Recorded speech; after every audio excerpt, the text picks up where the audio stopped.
Bonjour, on va voir aujourd'hui dans cette vidéo comment nettoyer les drains d'évacuation d'eau de pluie de la Corvette C5.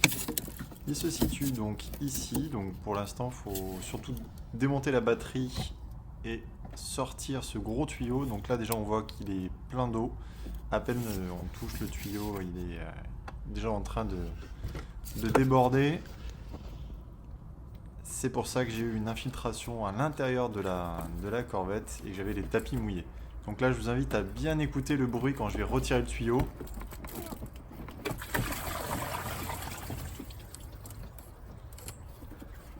Donc c'est là où on se rend bien compte que le tuyau était complètement bouché, qu'il y avait encore beaucoup d'eau au-dessus. Là, j'ai coupé, mais on voit déjà le tuyau donc, qui dégouline. Et à peine je vais le retourner, il est plein d'eau. Donc ce qu'on va faire, c'est qu'on va tout simplement nettoyer le bout. Donc là, on voit qu'il est rempli de... C'est une sorte de terre, de racines, de bouts de feuilles qui se sont tous agglomérés ensemble. Et donc là, on va tout simplement le nettoyer.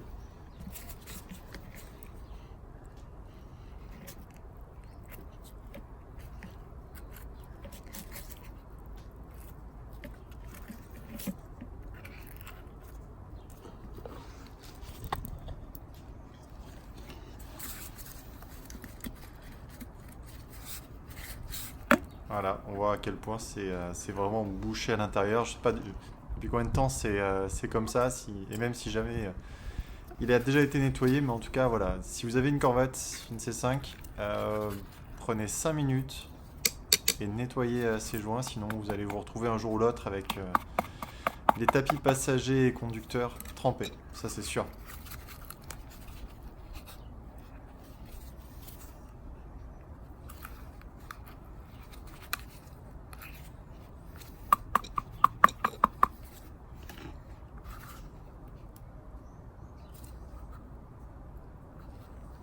Ok, donc on a fini avec ce joint côté passager, on va le réintroduire.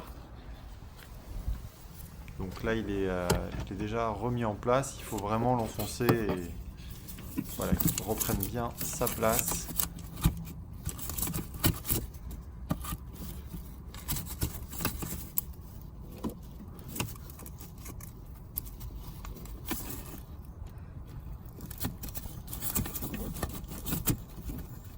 Et ensuite ce qu'on va faire, c'est qu'on va passer à l'autre côté, car de l'autre côté il y a également 3 drains qui sont beaucoup plus courts, mais qu'il faut quand même nettoyer. Donc ça se passe de ce côté, là on va en voir que le premier, et les 2 autres se situent dans le prolongement derrière.